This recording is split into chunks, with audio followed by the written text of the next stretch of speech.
جو بہت زیادہ شور مچا رہے تھے ان کو ایک ایک کر کے وزٹرز گیلری سے نکالنے کے عمل کا آغاز کیا گیا. اور جس وقت ڈویژن کا عمل شروع ہونا تھا اس سے پہلے جب اپوزیشن کے رہنما رانا آفتاب صاحب جنہوں نے مریم نواز کا مقابلہ کرنا تھا وہ تقریر کرنے کے لیے اٹھ رہے تھے یا اسمبلی کی کارروائی کے بارے میں point of orders per speaker کے ساتھ بحث کر رہے تھے, یہ وہ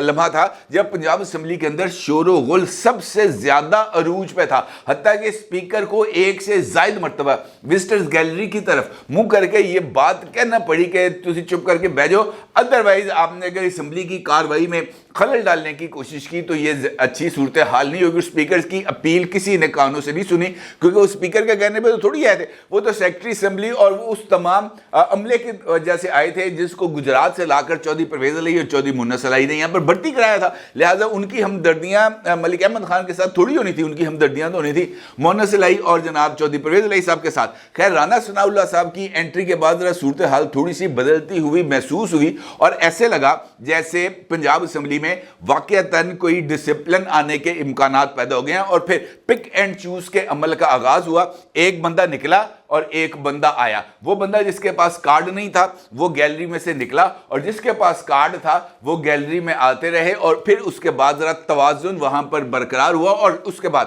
جب اپوزیشن نے بائیکاٹ کیا یہ کہتے ہوئے کہ جناب ایوان نامکمل ہے اور نامکمل ایوان سے قائد ایوان کا انتخاب نہیں ہو سکتا, تو اس نقطے کو مسترد کیا جناب اسپیکر نے اور ان کی طرف سے یہ موقف اختیار کیا گیا کہ یہ جو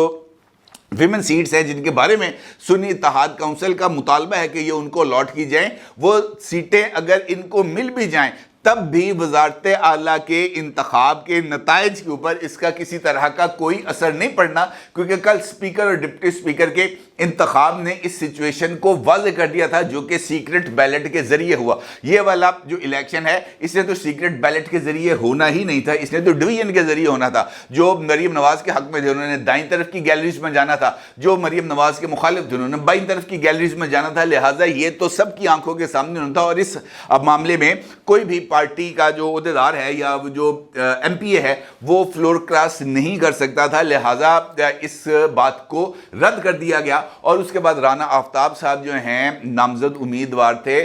وزارت اعلیٰ کے لیے مریم نواز کے مقابلے کے لیے, انہوں نے بائیکاٹ کر دیا. بائیکاٹ کے بعد جو اسپیکر صاحب تھے انہوں نے ایک کمیٹی بنائی, 5 رکنی یہ کمیٹی تھی اور اس کمیٹی سے کہا گیا کہ جناب آپ جا کر ان کو منوا کے لائیں. لیکن اس کے اندر جو مختلف لوگ تھے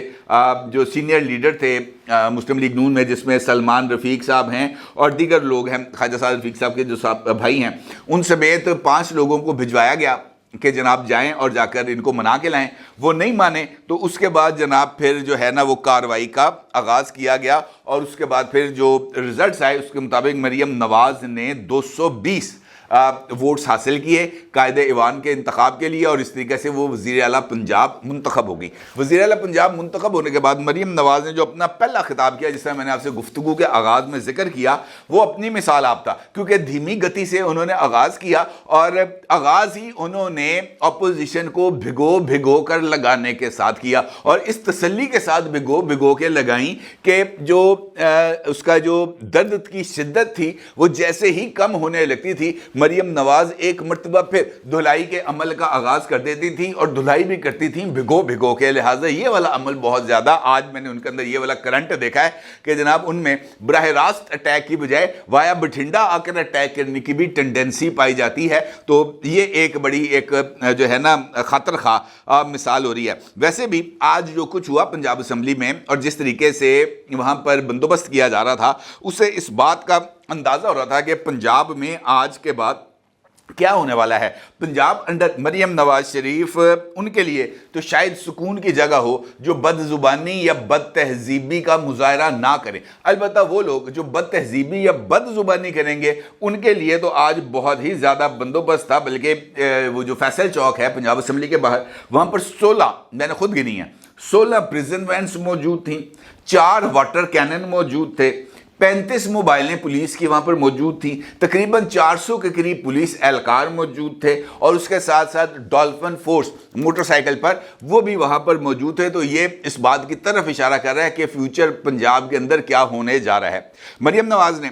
گفتگو کا آغاز ہی کیا کہ مجھے بڑی خوشی ہوتی کہ اگر جو ہے نا میری تقریر کے دوران یعنی قائد ایوان کے انتخاب کے بعد اپوزیشن بھی یہاں پر موجود ہوتی, وہ یہاں پر ہلا گلا کر رہی ہوتی, نعرے لگا رہی ہوتی, ایتھے پین پیا ہوندا رولا, کن پہ آواز نہ آ رہی ہوتی, مچھی منڈی بنی ہوتی. تو مریم کہتی ہے کہ جناب مجھے اس پہ بڑی سکھ آنا تھا, مجھے بڑی خوشی ہونی تھی, کیونکہ مجھے اس بات سے ایگو نے سیٹسفائی ہونا تھا انفیکٹ کہ جناب میں انہاں نوں مد کے آئی ہوں, ان کو ہرا کے آئی ہوں, انہاں نوں چت کے آئی ہوں. تو لہٰذا اس کی جو کمی ہے وہ مریم نواز کو محسوس ہوئی, اور مریم نواز نے اس کا ذکر اسی انداز میں کیا کہ جناب میری تو یہ خواہش تھی کہ یہاں پر یہ سب لوگ موجود ہوتے, لیکن یہ موجود نہیں ہیں. تو میں ان کو یہ بات باور کرانا چاہتی ہوں کہ مقابلہ کرنا ہی سب سے زیادہ اہم ہے. پھر انہوں نے کہا کہ مشکل وقت ہر ایک پر آتا ہے, ہم پہ بھی آیا. ہمارے لیے مشکلات اس حد تک تھیں کہ ہمارے لیے پولیٹکس کرنا مشکل ہو گیا تھا. ہمارے لوگ جو ہے نا وہ ٹکٹیں واپس کر رہے تھے. ہمارے لیے ملک میں رہنا مشکل ہو گیا تھا, ایک نہیں دو نہیں بلکہ تین مرتبہ. لیکن اس کے باوجود ہم نے مشکل حالات میں کبھی میدان خالی نہیں چھوڑا, میدان میں کھڑے رہے, چاہے 18 سیٹیں ملی ہوں. یاد ہے آپ کو 2012 کے الیکشن میں جب مشرف نے الیکشن کرایا تھا تو 18 سیٹیں ملی تھی مسلم لیگ نون کو, باقی سارے کی ساری کاف لیگوں کو دی گئی تھی. تو اسی طرف اشارہ تھا. اور ساتھ انہوں نے جو عمران خان کی جماعت ہے جو اب سنی اتحاد کونسل میں آ گئی, انہوں نے تحریک انصاف عرف سنی اتحاد کونسل, تو ان کو بھی انہوں نے کہا کہ میدان خالی نہیں چھوڑتے, میرا مقابلہ کرنا چاہیے تھا. میرے لکھا ہوتا کہ جناب مریم نواز 220 ووٹ اور جناب رانا آفتاب 120 ووٹ میں 130 ووٹ جو بھی تھے, وہ تعداد آتی تو پتہ چلتا کہ جناب کس کے پاس اکثریت ہے اور کس کے پاس اکثریت نہیں ہے. لیکن انہوں نے کہا جناب آپ نے میدان چھوڑ دیا ہے تو وہ کہتے ہیں تسی ایتھے کھلوندے رولا پاندے چنگا لگدا, لیکن اب وہ آپ کی مرضی ہے. البتہ مریم نے جو ہے مفاہمت کا ہاتھ آگے بڑھایا اور ان سے کہا کہ جناب میں سب کو ساتھ لے کر چلنا چاہتی ہوں, اور میری یہ خواہش ہے کہ پنجاب کے اندر ہم ایک ایسے کلچر کو متعارف کرائیں جہاں پر اپوزیشن اور جو ہے حزب اقتدار یہ مل جل کر آگے بڑھیں, یہ ایک دوسرے کی ٹانگیں نہ کھینچیں. لیکن ایسا ہوگا نہیں. پھر انہوں نے اپنی ترجیحات کا ذکر کیا بڑی تفصیل کے ساتھ. جناب انہوں نے کہا کہ عوام کے مسائل کا ادراک ہے, یہاں پر جو مسائل ہیں صحت کے مسائل ہیں, تعلیم, یتیم بچے, ریاستی کی ذمہ داری ہونی چاہیے, اس طرح کے تمام ایک بڑا ہی کمپریہنسو قسم کا ایجنڈا دیا. لگ ایسے رہا تھا کہ یہ 5 سال کا منصوبہ نہیں ہے, اگلے 50 سال کا منصوبہ ہے جو مریم نواز صاحبہ دے رہی تھی. جو چیزیں مجھے اس میں سے اچھی لگیں وہ ایئر ایمبولنس تھی. ایئر ایمبولنس, اور خاص طور پر اس کے ذریعے جو انہوں نے واقعہ بتایا کہ کس طریقے سے وہ مری سے شانگلہ آ رہی تھی, مری سے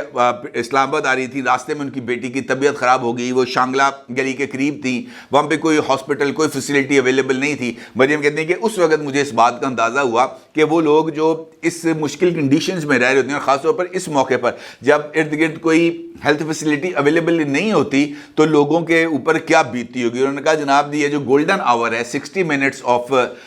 ہیلتھ, یہ پرووائڈ کرنا بہت ہی زیادہ ضروری ہے, اور اگلے چند ہفتوں کے دوران ہی پنجاب میں ایئر ایمبولنس سروس شروع کر دی جائے گی. اور میرا مشورہ یہ ہوگا کہ یہ ایئر ایمبولنس سروس لاہور میں شروع کرنے کی بجائے بہتر یہ ہے کہ انہی ریموٹ ایریاز میں شروع کی جائے جس میں مریم نواز نے ذکر کیا کہ جناب میاں والی سے بندے کو لاہور آتے ہوئے یا جناب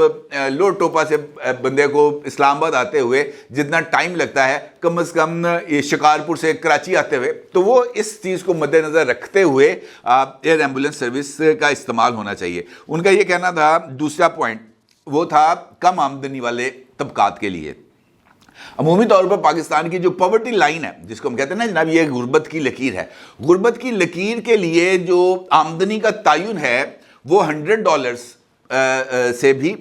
لیول کا ہے کہ جناب $100 تقریباً پر منتھ انکم ہوگی بندے کی, تو وہ پاورٹی لائن ہے. مریم نواز کا یہ کہنا ہے کہ ان کی نظر میں وہ آدمی جو اس وقت 60,000 روپیہ تنخواہ لے رہا ہے وہ بھی ایک مستحق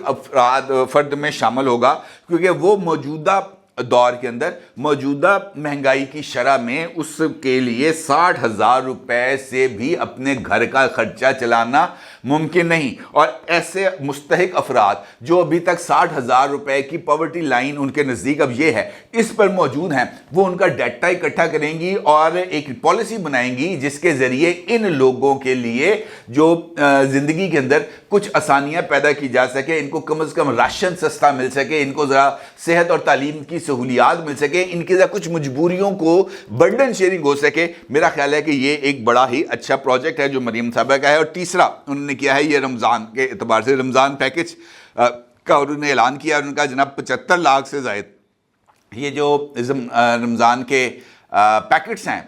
یہ پہنچائے جائیں گے مستحقین کو, لیکن ان کے ڈور سٹیپس پر. آٹا لینے کے لیے, چینی لینے کے لیے, دالیں لینے کے لیے کسی کو بھی لائن میں نہیں لگنا پڑے گا, کوئی بھگدڑ نہیں مچے گی جس طریقے سے ماضی میں مچتی رہی ہے. اور ساتھ انہوں نے کہا جناب پرائس کنٹرول کمیٹیاں بھی بنائیں گے اور سستے رمضان بازار بھی لگائیں گے. آج امپورٹنٹ ہے نا مسلم لیگ نون کے لیے بھی, کیونکہ یہ ٹرانزیشن ہے اور مسلم لیگ نون میں نواز شریف کی لیگیسی منتقل ہوئی شہباز کے پاس اور شہباز صاحب سے منتقل ہوئی حمزہ صاحب سے پر, اور اب یہ لیگیسی منتقل ہو رہی ہے مریم نواز صاحبہ پر. بڑا ان کے اوپر آ چکا ہے برڈن, کیونکہ تخت اسلام آباد مسلم لیگ نون کے لیے اس کا راستہ تخت لاہور سے جاتا ہے, اور اب تخت لاہور پر مریم نواز ہیں. مریم نواز کو اگر تخت پنجاب سے, تخت لاہور سے تخت اسلام آباد پر براجمان ہونا ہے, تب یہاں پر ان کو اپنی کامیابی کا سکہ چلانا پڑے گا. یہاں پر ان کو اپنی پرفارمنس سے اپنے ناقدین کی زبانوں کو خاموش کرانا پڑے گا. یہاں پر ان کو وسیع النظری, وسیع القلبی کا مظاہرہ کرنا پڑے گا. یہاں پر ان کو اپنے آپ کو پولیٹیکل انتقام سے, پولیٹیکل انجینئرنگ سے اوپر اٹھنا پڑے گا, اور سب کے لیے ایکول سپیس دینا پڑے گی, جو موجودہ حالات میں مجھے مشکل نظر آ رہا ہے. البتہ مریم صاحبہ سے امید یہی کی جا سکتی ہے کہ وہ شاید یہ ایک جو پولیٹیکل میریکل ہے وہ انجام دے دیں, اور اگر یہ پولیٹیکل میریکل انہوں نے انجام دے دیا تو مریم نواز کا نام بھی ان سیاستدانوں کے نام میں آئے گا, اس فہرست میں آئے گا جنہوں نے پاکستان کی سیاست پر گہرے نقوش چھوڑے ہیں, اور یہ مریم کے لیے ایک بہت بڑی اچیومنٹ ہو سکتی ہے. اپنے رائے کا ضرور اظہار کیجیے گا. آپ کو بہت شکریہ. اللہ حافظ.